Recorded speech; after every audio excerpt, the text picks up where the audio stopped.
ओम श्रीं ह्रीं श्रीं कमले कमलालय प्रसीद प्रसीद श्रीं ह्रीं श्रीं ओम महालक्ष्मे नमो नमः। ओम चंचलाय नमः। ओम श्री महालक्ष्मे नमो नमः। नमस्ते अस्तु महामाय श्री पीठे सूरपूजिते शंख चक्र गदाहस्ते महालक्ष्मी नमोस्तुते। नमस्ते गरुड़ारूढ़े कोलासुर भयंकरी सर्पाप हरे देवी महालक्ष्मी नमोस्तुते। सर्वज्ञ सर्वरदे सर्वदुष्ट भयंकरी सर्वदुख हरे देवी महालक्ष्मी नमोस्तुते। सिद्धि बुद्धि प्रदे देवी भुक्ति मुक्ति प्रदायिनी मंत्र मूर्ते सदा देवी महालक्ष्मी नमोस्तुते। अद्यंतर हीते देवी अद्य शक्ति महेश्वरी योगजे योग संभूते देवी महालक्ष्मी नमोस्तुते। स्त्रीक्षुष महारोदे महाशक्ति महोदरे महापाप हरे देवी महालक्ष्मी नमोस्तुते। श्वेतांबर धरा देवी नाना अलंकार भूषिते जगत स्थिते जगत मातर देवी महालक्ष्मी नमोस्तुते। श्वेतांबर धरा देवी नाना अलंकार भूषिते जगत स्थिते जगत मातर देवी महालक्ष्मी नमोस्तुते। इस प्रकार महालक्ष्मी की कृपा प्राप्त करने के लिए आपको समय समय पर महालक्ष्मी का पूजन करना चाहिए। लक्ष्मी जी के अपन फोटो देखते हैं, उन फोटो में भी बहुत बड़े रहस्य हैं, परंतु आजकल कुछ फोटो गलत भी बनने लगे हैं, क्योंकि ज्ञान नहीं है कि फोटो कैसे छपने चाहिए, कैसे बनने चाहिए, और लक्ष्मी जी की मूर्ति कैसी होनी चाहिए। बाजार में आप जैसी लक्ष्मी जी की मूर्ति मिलती लेकर के आ जाते हैं, और गलत मूर्ति की पूजा करने पर गलत फल की प्राप्ति होती है। और संसार में शायद ही कोई ऐसा व्यक्ति हो जो लक्ष्मी की कामना न करता हो, चाहे वो राजा हो, रंक हो, छोटे हो, बड़े हो, सभी चाहते हैं कि लक्ष्मी जी की कृपा उन पर बनी रहे और लक्ष्मी जी सदा उनके घर में निवास करें।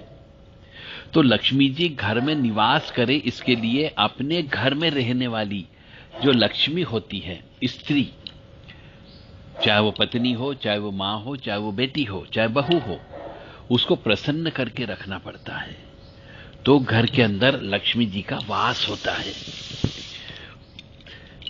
मनुष्य को उनके स्वरूप के गुण अर्थ को समझना चाहिए, तभी वह सच्ची आराधना कर सकता है। अब जैसे भगवान विष्णु के चरण दबाते हुए महालक्ष्मी की बहुत से मनुष्य पूजा करते हैं,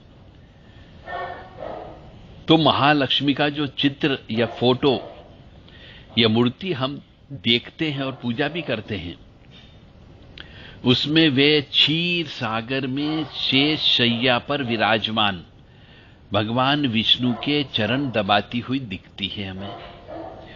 तो पुराणों में लक्ष्मी जी का स्थान भगवान विष्णु के हृदय में है और चरण कमल में बताया गया है। तो एक बार भगवान विष्णु की पत्नी भूदेवी ने लक्ष्मी जी से प्रश्न किया कि आप विष्णु भगवान के अतिरिक्त और कहां निवास करती हो। तो लक्ष्मी जी ने भूदेवी को अपने निवास स्थान के बारे में बताया और कहा कि मैं मधुसूदन भगवान विष्णु की अर्धांगिनी हूं और सदा उनके बगल में स्थित रहती हूं। जहां वे कहते हैं उनकी आज्ञा मान करके वहां चली जाती हूं, और जहां मैं जाती हूं उसे ही लोग लक्ष्मीवान कहते हैं। यानी इसका भाव यह है कि श्री लक्ष्मी जी भगवान विष्णु की भोग्या है, पत्नी है। अब यहां पर शब्द आया है भोग्या, यानी भोग करने की चीज है। जब साधारण मनुष्य लक्ष्मीपति बनना चाहता है तो लक्ष्मी जी उसे ठुकरा कर चली जाती है। यानी लक्ष्मी जी के पति तो केवल श्री विष्णु ही हो सकते हैं, दूसरा अन्य नहीं हो सकता। और जब साधारण मनुष्य लक्ष्मी जी का पति बनना चाहता है, यानी लक्ष्मीपति बनना चाहता है, तो लक्ष्मी जी उसे ठुकरा करके चली जाती है। इसीलिए बहुत से मनुष्य ऋणी हो जाते हैं। हम देखते हैं कोई कहता कि साहब ये 200 करोड़ का मालिक, कोई कहता 300 करोड़ का मालिक, तो वास्तव में उसके पास लक्ष्मी जी नहीं होती है, वह ऋण में जीता है, या फिर उसके पास नगद रूप में नहीं होती है, किसी न किसी दूसरे रूप में रहती है जिसका वो भोग नहीं कर सकता। जैसे किसी के पास जमीन है, जायदाद है, मकान है, तो ये कोई भी एक मकान में मनुष्य रह करके उस मकान का भोग कर सकता है केवल, परंतु बाकी अन्य जमीन, जायदाद, मकान तो उसके नहीं होते हैं, कागज पर वो मालिक होता है, तो वह लक्ष्मीपति नहीं कहलाता है। इसीलिए लक्ष्मीपति नहीं बनना चाहिए, अन्यथा व्यक्ति कंगाल हो जाता है। तो जो लोग भगवान की सेवा पूजा न करके केवल लक्ष्मी जी की ही आराधना करते हैं, उनसे लक्ष्मी जी दूर रहती है।